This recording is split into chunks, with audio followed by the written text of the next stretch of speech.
Good morning. Today we have a critical question in our discussion of Yored Umanos Chaveiro, also referred to as Hasagas Gvul.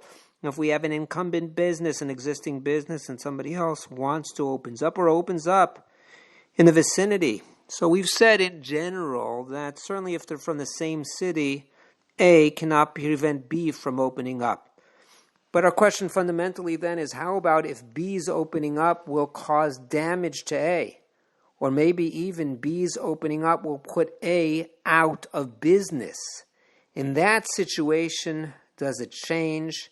And now, can we have A? Does A have the halachic right to say to B, you cannot open up, there's not enough business to go around? Maybe it's only mutter for B to open up when there was enough business. It won't be so damaging to A's business. But if B is going to hurt significantly, hurt dramatically, or maybe even put A out of business, maybe at that point A has a halachic right to say, B, you're not allowed to open up in this city, in this neighborhood, whatever it may be. So if we look at the language of the Shulchan Aruch, it seems to be that the Shulchan Aruch says that if we permit B's opening up, that's going to be the case even if A is going to be damaged, because he doesn't carve it out. He simply says as follows. This is a Shulchan Aruch, Choshen Mishpat, Siman Kuf Nun Vav Siv K, Uba Chaveiro. If we have A who's the incumbent business and B comes along and he makes a merchatz, a competitive schwitz house, or a competitive makolet, or a competitive pizza shop, a competitive doctor's office, a dentist's office, whatever it may be. Eino yachol amono v'lomar lo ata posechaya. A cannot say to B, you cannot come in, you cannot open your business because you're going to take away my parnasa. Va'afilu haya mibnei mavoy acher. Even if B is from a different mavoy, a different neighborhood, einam yecholin lamono. He, A, cannot, and the people who live in that settlement, in that neighborhood, they cannot prevent B from coming in. So it's an issue of neither the competitor, A, cannot prevent B from coming in, or maybe the neighbors don't want more competition, want more stores. They cannot prevent them because there's already A there who has the same type of business. So the Shulchan Aruch doesn't carve out. He doesn't say if B is going to cause damage, then A can prevent him. If B is going to put A out of business, he can prevent him. It doesn't say otherwise. So the pashtus, the simple understanding of the Shulchan Aruch is if A is there, B is from the same city, he can come and compete. So comes the Mordechai. Mordechai, one of the great Rishonim, quotes the Avi Asaf, and he says the following scenario. If we have a mavoy, hasatum migimot stadin, we would call it nowadays a dead end. Dead end is a street that is closed on three sides and open on one side. And what we have is a business on the inside. So we'll call it Reuven's business. That's our incumbent number one. He's got a business on the inside in a cul-de-sac. And somebody else, the Mordechai calls it Shimon, that's going to be number two. The new business that opens up, he opens up on the outside where people have to enter into that dead-end street, into that closed street. So there's only one side open, and they're going to have to go by business number two. Business number two wants to open or opens, and now they're not going to be able to get to number one, the incumbent, the existing business, unless they pass the new business. And who is going to want to go and schlep all the way to the inside of the cul-de-sac when that same business, that same item is available right there closer to the outside? So in this situation, says the Mordechai, quoting the Avi Asaf, Nira diyachol la'akev alav kidirav huna. It appears to me that the Reuven on the inside, the A business, the incumbent business, the first business in, can prevent the second business from opening up like Rav Huna. What does that mean, like Rav Huna? So in fact, we saw machlokas in the Gemara between Rav Huna and Rav Huna Debrei de Rabbi Yeshua in the following scenario, that if we have a person who lives in a mavoy, we'll call it a neighborhood, and B, who's from the same neighborhood, wants to open up a business. He's from the same neighborhood. He wants to open it up in the same neighborhood. Rav Huna said that A can prevent B from opening up because A was there first, and A can make the claim, you are going to be hurting my parnasa. Rav Huna Berei de Rav Yeshua disagreed.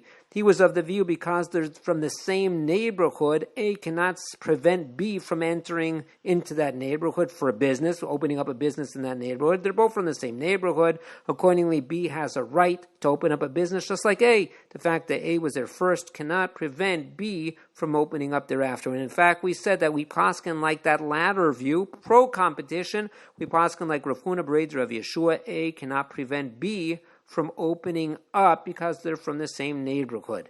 And in fact, that we do paskin that way, but we do see here that the Mordechai is saying that we seem to paskin like the Avi Asaf, that in this situation of this dead end, situation that the incumbent business is on the inside and they're going to have to pass by business number 2 to get to the incumbent, we are going to paskin like Rav Huna, that A can prevent B from opening up. So what's going on here?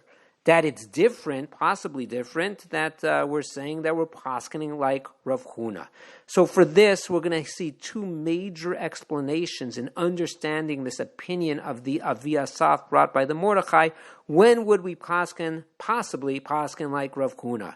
And we're going to see the first approach today. We'll see Amir Chasem, the next approach next time. And there are dramatic nafkaminas between the 2 approaches in when do we paskin like this Avi Asaf brought by the Mordechai.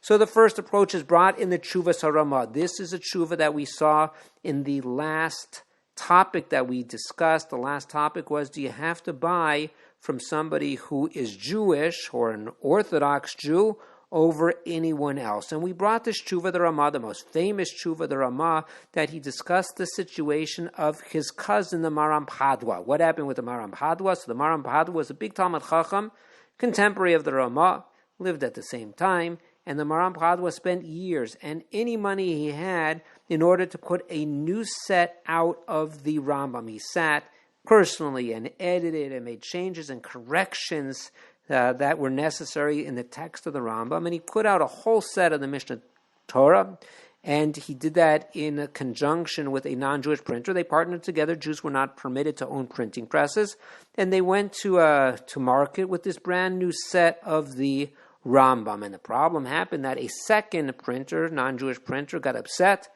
that he was left out in the cold, that the Maram Padwa did not partner with him, and he put out his own set of the Rambam at a significantly decreased price because he was subsidizing the price, because he was attacking the Maram Padwa for not having partnered with him. The second printer was a very wealthy printer, and he subsidized the price dramatically, significantly. So now the Maram Padwa is very nervous, understandably. He's going to lose any money that he had and all the years that he put in, because if there's a set of the Rambam that's available at a decreased subsidized price, people are going to buy that one. So the Maram Padwa turned to the Ramah, the great posek of the time, and said, do I have any protection under halacha that would require purchasers, Jewish purchasers, to purchase my set so I can sell off my inventory before buying the subsidized set?